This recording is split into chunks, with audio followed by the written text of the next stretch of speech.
സങ്കീർത്തനങ്ങൾ 91. ശീർഷകം ഒന്നുമില്ലാത്തതിനാൽ ഇതിൻ്റെ കർത്താവ് ആരെന്നോ എഴുതിയ സന്ദർഭം ഏതെന്നോ അറിയുവാൻ നിവൃത്തിയില്ല.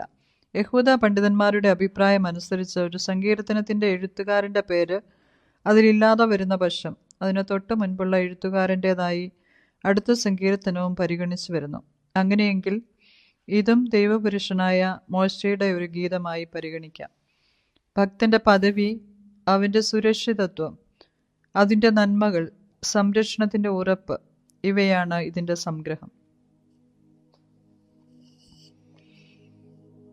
അത്യുന്നതൻ്റെ മറവിൽ വസിക്കുകയും സർവശക്തൻ്റെ നിഴലിൻ കീഴിൽ പാർക്കുകയും ചെയ്യുന്നവൻ, യഹോവയെക്കുറിച്ച് അവൻ എൻ്റെ സങ്കേതവും കോട്ടയും ഞാൻ ആശ്രയിക്കുന്ന എൻ്റെ ദൈവവും എന്ന് പറയുന്നു.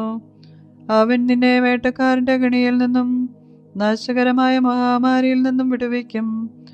തൻ്റെ തൂവലുകൾ കൊണ്ട് അവൻ നിന്നെ മറയ്ക്കും. അവൻ്റെ ചിറകിൻ കീഴിൽ നീ ശരണം പ്രാപിക്കും. അവൻ്റെ വിശ്വസ്തത നിനക്ക് പരിചയം പലകയുമാകുന്നു.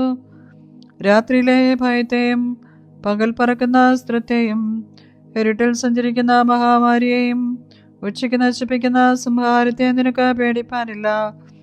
നിന്റെ വശത്ത് 1000 പേരും നിന്റെ വലത്ത് വശത്ത് 10,000 പേരും വീഴും, എങ്കിലും അത് നിന്നോടടുത്ത് വരികയില്ല. നിന്റെ കണ്ണുകൊണ്ട് തന്നെ നീ നോക്കി ദുഷ്ടന്മാർക്ക് വരുന്ന പ്രതിഫലം കാണും. യഹോവേ, നീ എൻ്റെ സങ്കേതമാകുന്നു. നീ അത്യുന്നതനെ നിന്റെ വാസസ്ഥലമാക്കിയിരിക്കുന്നു. ഒരു അനർത്ഥവും നിനക്ക് ഭവിക്കയില്ല, ഒരു ബാധയും നിന്റെ കൂടാരത്തിന് അടുക്കയില്ല. നിന്റെ എല്ലാ വഴികളിലും നിന്നെ കാക്കേണ്ടതിന് അവൻ നിന്നെക്കുറിച്ച് തൻ്റെ ദൂതന്മാരോട് കൽപ്പിക്കും. നിന്റെ കാൽക്കല്ലിൽ തട്ടിപ്പോകാതിരിക്കേണ്ടതിന് അവർ നിന്റെ കൈകളിൽ വഹിച്ചുകൊള്ളും. സിംഹത്തിന്മേലും അണലിമേലും നീ ചവിട്ടും. ബാലസിംഹത്തെയും പെരുമ്പാമ്പിനെയും നീ മെതിച്ചു കളയും. അവൻ എന്നോട് പറ്റിയിരിക്കയാൽ ഞാൻ അവനെ വിടുവിക്കും. അവൻ എൻ്റെ നാമത്തെ അറിയുകയാൽ ഞാൻ അവനെ ഉയർത്തും. അവൻ എന്നെ വിളിച്ചപേക്ഷിക്കും, ഞാൻ അവന് ഉത്തരമരുളും.